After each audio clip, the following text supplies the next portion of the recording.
நாம மகிழ்ச்சியா இருப்பதற்கு, நாம இன்னும் சோர்ந்து போகாமல் இருக்கிறதுக்கு ஒரே ஒரு காரணம், நம்மை நடத்துகிறவர் ஆண்டவராக இயேசு கிறிஸ்து.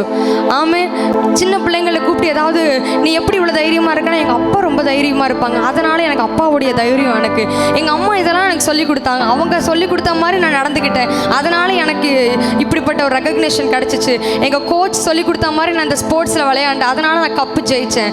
எங்கள் மேம் சொல்லி கொடுத்த மாதிரி நான் படித்தேன். ஸோ யாரோ ஒரு நடத்துனர் அங்கே இருப்பதனால அங்கே ஒரு முடிவில் ஒரு வெற்றி இருக்குது. நம்முடைய வாழ்க்கையில் நம்முடைய நடத்துனராக ஆண்டவராக இயேசு கிறிஸ்து இருக்க போகிறார். ஹல்லேலூயா. என்னை நடத்திடும் தேவன் என்னோடு இருக்க எனக்கு ஒரு நாளும் பயமே இல்லை. எத்தனை பேர் இதை சொல்ல முடியும்? பயம் வரா மாதிரி இருக்கலாம். புருஷனை பார்த்தா பயம், மாமியாரை பார்த்தா பயம், சில டைம் பிள்ளைகளை பார்த்தாலே பயம், வேலை ஸ்தலங்களை நினச்சா பயம், என்னுடைய வாழ்க்கையில் நிறைய குழப்பங்கள் இருக்குது, பயம் இருக்குது, இருக்கும் தான். அந்த எல்லாம் பயத்தின் மத்தியில் என்னை நடத்துகிற என் தேவன் என்னோடு இருப்பதனால ஒரு நாள் எனக்கு பயம் இல்லை. நான் அதிகம் நம்புகிற என்னுடைய துருகம், என்னுடைய கண்மலையாக என் ஆண்டவராக இயேசு கிறிஸ்து இருப்பதனால ஒரு நாளும் எனக்கு கலக்கம் இல்லை. ஹல்லேலூயா. இது